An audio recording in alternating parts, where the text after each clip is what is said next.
तो 17 क्या था, केज इंडक्शन मोटर, ठीक है। तो केज इंडक्शन मोटर क्या था, तो बेसिकली इसमें क्या था कि स्टार्टिंग में, ये तो सर ने प्रीवियस बताया हुआ है, ठीक है, ये तो प्रीवियस बताया है, इसमें प्रीवियस यही बताया था कि रेजिस्टेंस की इंक्रीज़ करने से स्टार्टिंग करंट घटता है, स्टार्टिंग टॉर्क बढ़ जाता है, पावर फैक्टर इम्प्रूव हो जाता है, ठीक है। मेन जो है इसमें डीप बार रोटर, इसमें क्या था कि ये जो चीज़ था, ये तो स्लिप रिंग पे हम लोग कर ले रहे थे, ठीक ना, लेकिन दिक्कत क्या आ रहा था कि R2 that is rotor resistance को हम तुम्हारा स्क्विरल केज में परफॉर्म नहीं कर सकते हैं, क्योंकि स्क्विरल केज में रोटर के रेजिस्टेंस को चेंज करने का कोई प्रोविज़न नहीं रहता है, ठीक ना। तो इसमें क्या किए थे कि स्क्विरल केज इंडक्शन मोटर में जो कंडक्टर होता है ना, सॉरी, स्क्विरल केज में हम लोग कुछ मॉडिफिकेशन किए, मतलब स्क्विरल केज का जो रोटर था, रोटर में हम लोग मॉडिफिकेशन किए, ठीक ना। तो मॉडिफिकेशन के अकॉर्डिंग दो क्लासिफिकेशन आया, that is deep bar and double cage, ठीक है। तो डीप बार में क्या था कि ये देखो, ये जो है स्क्विरल केज का कंडक्टर है, समझे, ऐसे एक ठो और होगा, फिर एक ठो इधर होगा, एक ठो चार होगा, ठीक है। देखो स्क्विरल केज जो होता है, इसमें हम लोग सिलिंड्रिकल रोटर यूज़ करते हैं, ठीक ना। इसमें जो है कंडक्टर जो होता है, ये लोहा का छड़ होता है, यहाँ पे कोई वायरिंग एक्चुअल में होता नहीं है, कोई वायर नहीं होता है, कोई कोर नहीं होता है, इसमें लोहा का छड़ होता है जो कि सिलिंड्रिकल फॉर्मेट में मतलब ऐसे ऐसे, मतलब मान के चलो ये एक लोहा का छड़ ऐसे ऐसे ऐसे ऐसे करके एक सर्कल बनाया जाता है, ठीक ना। तो ये जो लोहा का छड़ है ये हॉलो है।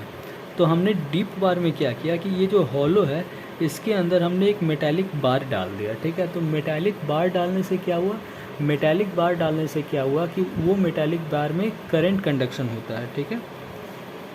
ये देखो ब्लैक कलर, ये मेटालिक बार हमने बनाया, ठीक है। और इसको समझने के लिए हमने सेगमेंट में बांट दिया, ठीक है। अब होगा क्या कि जब इसमें करंट, जब इस ये कंडक्टर क्या है, ये कंडक्टर मतलब लोहा का छड़ है जिसमें करंट फ्लो करता है।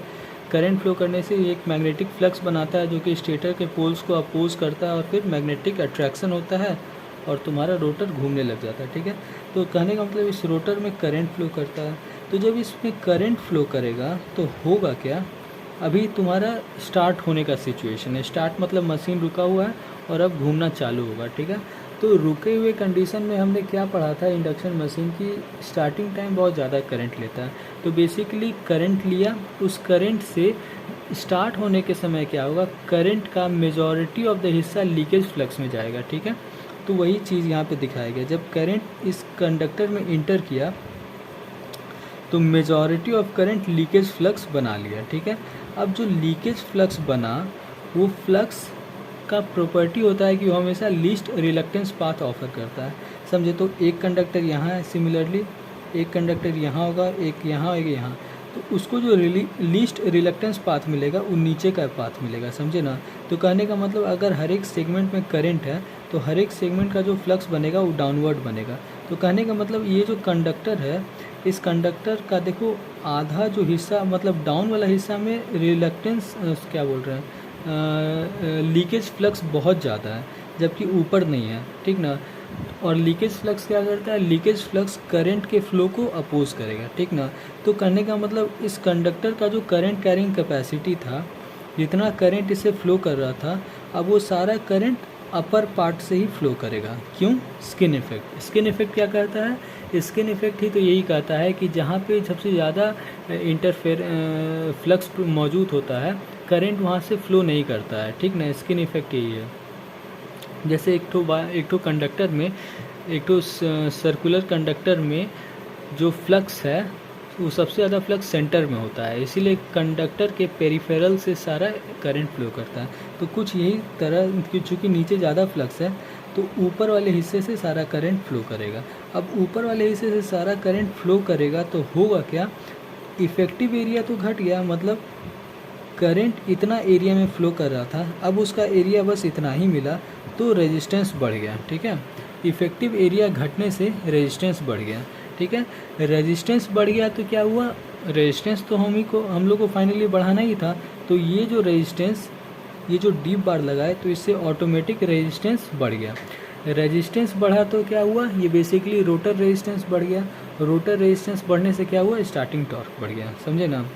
तो हम लोग रोटर का रेजिस्टेंस मतलब डीप बार डालने से नेचुरली रोटर का रेजिस्टेंस बढ़ गया, और रोटर के रेजिस्टेंस बढ़ने से स्टार्टिंग टॉर्क बढ़ गया। ऑल्सो स्टार्टिंग करंट घट गया और पावर फैक्टर भी हमारा इम्प्रूव हो गया। ठीक है, अब ये जो है ये सब जो है ये क्या था, हाँ ये तो कंस्ट्रक्शन है कि तुम्हारा डीप बार को कैसे हम लोग कॉन्फ़िगर किए हैं। ठीक है, इसमें वही स्किन इफेक्ट का बताए हैं, ये इफेक्टिव एरिया। ठीक है, ये once the motor starts rotating in motion, अच्छा हाँ अब मोशन जब करने लगा तब, अच्छा वो बताते हैं।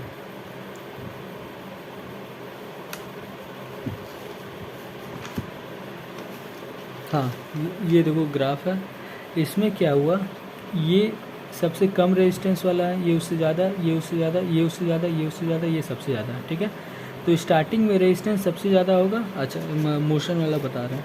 अब देखो स्टार्ट हो गया, स्टार्ट होने के बाद अब रोटर घूमने लगा, मतलब मोशन में आ गया।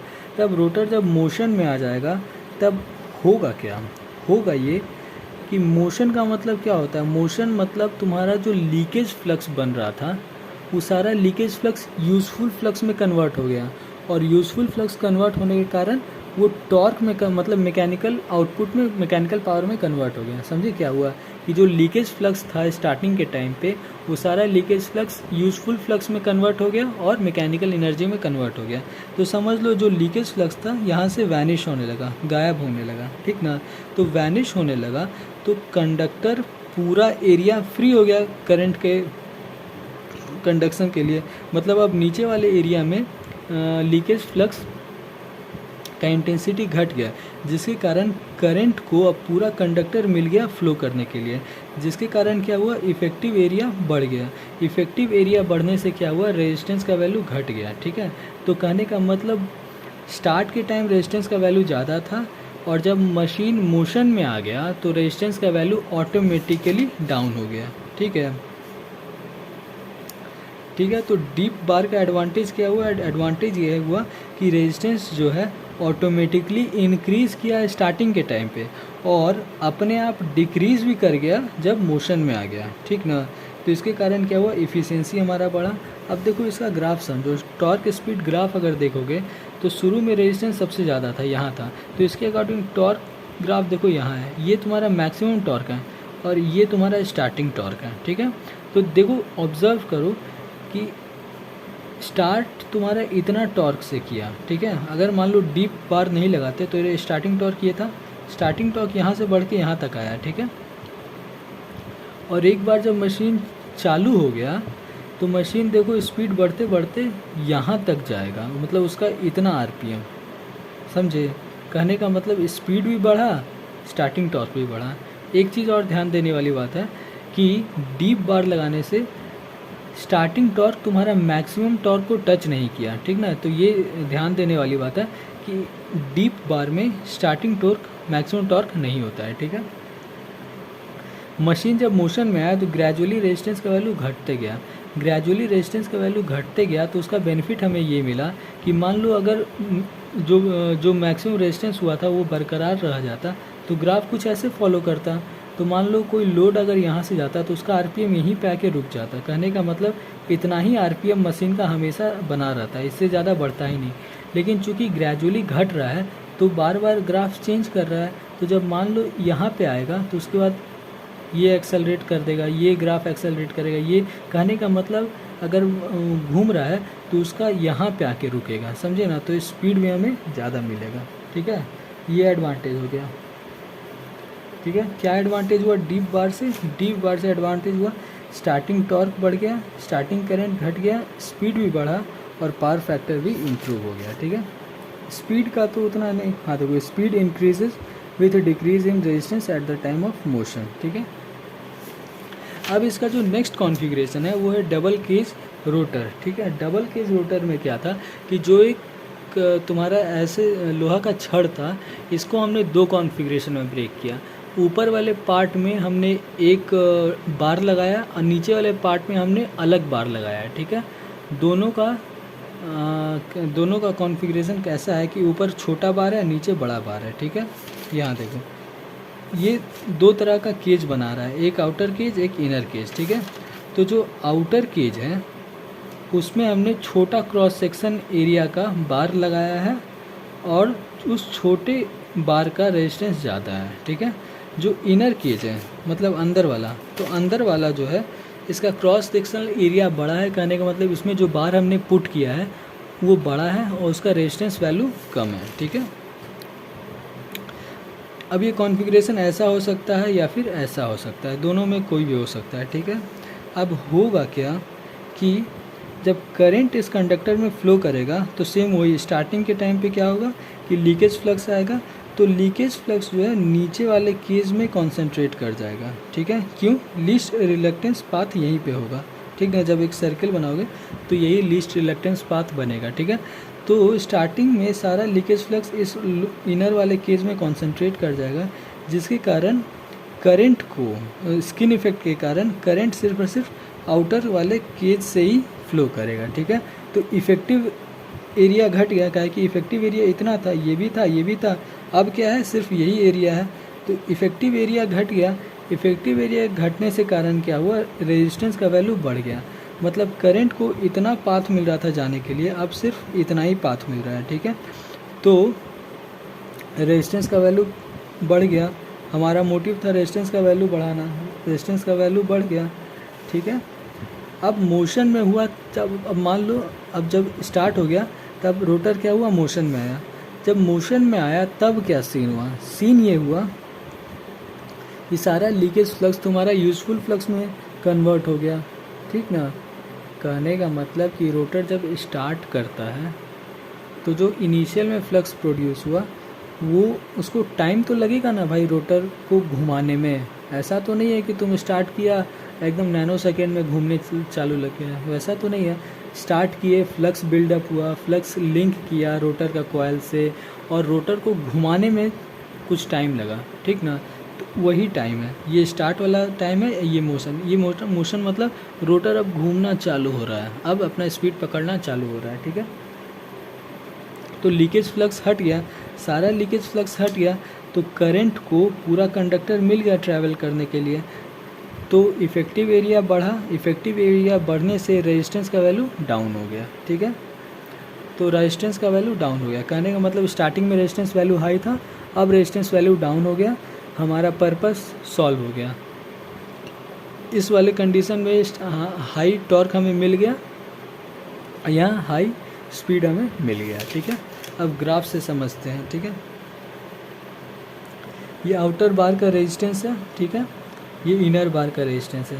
स्टार्टिंग के समय ये जो आउटर बार का जो इम्पीडेंस था, आउटर मतलब बाहर वाला, इसका इम्पीडेंस क्या था, कम था, इसका इम्पीडेंस ज़्यादा था, ठीक है। इस मतलब स्टार्टिंग में यहाँ पे इम्पीडेंस ज़्यादा था, इसीलिए तो सारा करंट यहाँ से फ्लो कर रहा था ना। जब मोशन में आ गया तब क्या हुआ, आउटर बार का इम्पीडेंस लो हो गया, इनर बार का इम्पीडेंस और भी लो हो गया, ठीक है। ऐसा क्यों हुआ, तो ऐसा कंस्ट्रक्शन के कारण हुआ। कंस्ट्रक्शन के कारण हुआ, कहने का मतलब क्या हुआ कि हम लोग कंस्ट्रक्शन ही ऐसा करते हैं दोनों कंडक्टर का कि एक का कम इम्पीडेंस होता है, एक का ज़्यादा इम्पीडेंस होता है, ठीक है। यहाँ पे लिखा हुआ है, ठीक है। अब इलेक्ट्रिकल मॉडल से समझते हैं, ठीक है। तो ये जो इलेक्ट्रिकल मॉडल है ये तुम्हारा थेवेनिन मॉडल का ही है, ठीक है। ये स्टेटर का पार्ट हो गया, ये रोटर का पार्ट हो गया। अब देखो हुआ क्या कि दो कंडक्टर है, तो दोनों कंडक्टर जो है अलग अलग करंट कैरी करता है। क्यों? क्योंकि कंस्ट्रक्शन वैसा है, एक में छोटा कंडक्टर है, एक में बड़ा कंडक्टर है, तो करंट का कैपेसिटी अलग अलग होगा, इसीलिए हम लोग दो हिस्सा में दिखाए हैं, ठीक है। दोनों का करंट अलग अलग है। अब स्टेटर का चीज़ को हम लोग नेगलेक्ट कर दिए, क्यों? क्योंकि स्टेटर का चीज़ मोस्टली क्वेश्चंस में नेगलेक्टेड रहता है, ठीक है। ये आउटर ब्रांच है, ये इनर ब्रांच है, इसका करंट ये है, इसका करंट ये है, ठीक है। स्टार्टिंग के टाइम क्या होता है कि इनर ब्रांच जो होता है उसमें करंट नहीं होता है, स्टार्टिंग के टाइम आउटर ब्रांच में करंट होता है, ठीक है। और एक बार जब मोशन में आ जाएगा तो दोनों ब्रांच में करंट होगा, लेकिन इनर में ज़्यादा होगा, आउटर में कम होगा। ठीक है, यही चीज़ इसमें एक्सप्लेन किया गया है।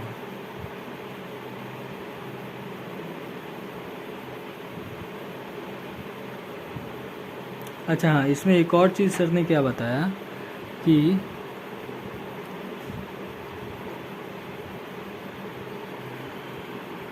हाँ, इसमें कॉन्सेप्ट क्या है कि यहाँ पे देखो करंट जो है रोटर करंट जो है वो पैरेलली इसमें डिवाइड करता है। ठीक है, मतलब करंट ये दोनों ब्रांच में डिवाइड करेगा। ठीक है, तो देखो R2/S स्टार्टिंग के टाइम पे क्या होता है, NR चूँकि 0 है इसीलिए स्लिप का वैल्यू क्या आ जाएगा, 1 आ जाएगा। That is NS minus 0/NS that is 1। तो कहने का मतलब R2/S, तो दोनों वैल्यू मतलब इनर आउटर कंडक्टर का R2/S तो सेम ही हो जाएगा। तो कौन से ब्रांच में करंट फ्लो करेगा स्टार्टिंग के टाइम, ये डिपेंड करेगा रिएक्टेंस वैल्यू पे। ठीक है, और रिएक्टेंस में हमने क्या बताया था कि इनर केज में ज़्यादा लीकेज मतलब ज़्यादा फ्लक्स एक्यूमुलेट कर गया है, समझे। तो यहाँ पे रिएक्टेंस का वैल्यू बहुत ज़्यादा है, जबकि यहाँ पे रिएक्टेंस का वैल्यू नहीं है, समझे। तो इसीलिए स्टार्टिंग के टाइम पे आउटर वाले पार्ट से करंट फ्लो करेगा। ठीक है, वही चीज़ लिखा हुआ है। Leakage flux is concentrated at inner cage, मतलब इनर से में लीकेज फ्लक्स कॉन्सेंट्रेट किया हुआ है, तो आउटर केज का रिएक्टेंस कम होगा, जिसके कारण स्टार्टिंग में आउटर ब्रांच में करंट फ्लो करेगा। ठीक है, एक बार जब मोशन में आ गया तो फिर क्या हुआ, R2/S फिर से सेम हो गया। ठीक ना, R2/S तो फिर से सेम हो गया, तो फिर से तुम्हारा रिएक्टेंस ही डिसाइड करेगा कि किस ब्रांच में कितना करंट होगा। ठीक है, तो अब रिएक्टेंस का मतलब क्या हुआ कि यहाँ पे जैसा हम लोग कंस्ट्रक्शन किए हैं दैट इज़ दिस वन, उसके अकॉर्डिंग करंट डिवाइड कर जाएगा दोनों में, मतलब जिसका जितना दोनों का कैपेसिटी है उतना करंट दोनों ब्रांच में चला जाएगा। ये जो है ये चीज़ थोड़ा सा कन्फ्यूज़न हो रहा है, मैंने बता दिया कि जितना दोनों का कैपेसिटी है उतना करंट फॉलो कर जाएगा। ठीक है, अब इसमें टॉर्क इक्वेशन जो है ये थेवेनिन मॉडल वाला ही है। ठीक है, इसमें जो क्वेश्चन आता है ये रेशियो आता है, मतलब रेशियो पूछता है कि outer torque upon inner torque का रेशियो क्या होगा। तो कुछ नहीं, ये दोनों वैल्यू है, इसको डिवाइड कर दो, मिल जाएगा। अब डबल केज का जो ग्राफ बनता है टॉर्क स्पीड, वो कुछ ऐसा बनता है। देखो, इनर टॉर्क का ग्राफ ऐसा बना, आउटर टॉर्क का ग्राफ ऐसा बना। ठीक है, अब ये ऐसा क्यों हुआ, तो ऐसा इसीलिए हुआ क्योंकि देखो तुम्हारा जो इनर केज था, इनर केज क्या है, इनर केज तो एक तरह से डीप बार ही इंस्टॉल्ड है। तो डीप बार के केस में कैसा ग्राफ था, ऐसा ग्राफ था, तो सेम वही इनर वाला वैसा ही ग्राफ बनेगा। ठीक है, जो तुम्हारा आउटर केज था ये एक तरह से ऐड ऑन था। ठीक ना, इसके कारण ये जो आउटर केज था इसी के कारण तो स्टार्टिंग में रेजिस्टेंस तुम्हारा ज़्यादा हुआ था, समझे। इसीलिए स्टार्टिंग टॉर्क इसी के कारण ज़्यादा हुआ था, आउटर केज के कारण। ठीक ना, तो आउटर केज का ग्राफ हमारा ऐसा बनेगा, मतलब स्टार्टिंग टॉर्क देखो मैक्सिमम टॉर्क से भी ज़्यादा है। ठीक है, अब ये दोनों को जब हम लोग ऐड करेंगे तो हमारा रिजल्टेंट टॉर्क बनेगा, दैट इज़ रेड लाइन। ठीक ना, तो रिजल्टेंट टॉर्क रेड लाइन है, समझे, और यही लोड को जाएगा। यहाँ पे देखो मैक्सिमम टॉर्क यही था, जबकि स्टार्टिंग टॉर्क इतना बड़ा हो गया। ठीक ना, ये मेरा एडवांटेज है डबल केज का। ठीक है, इससे स्टार्टिंग टॉर्क भी इंक्रीज़ हो गया, इफ़िशियंसी भी इंक्रीज़ हो गया। ठीक है, ये जो इतना टॉर्क बढ़ा है इसका कोई साइड इफ़ेक्ट नहीं है, ये एक्चुअली में बहुत ही हेल्पफुल है। ठीक है, अब ये कुछ क्वेश्चन है, ख़त्म, लेक्चर ख़त्म सर। हाँ ठीक है, हो गया।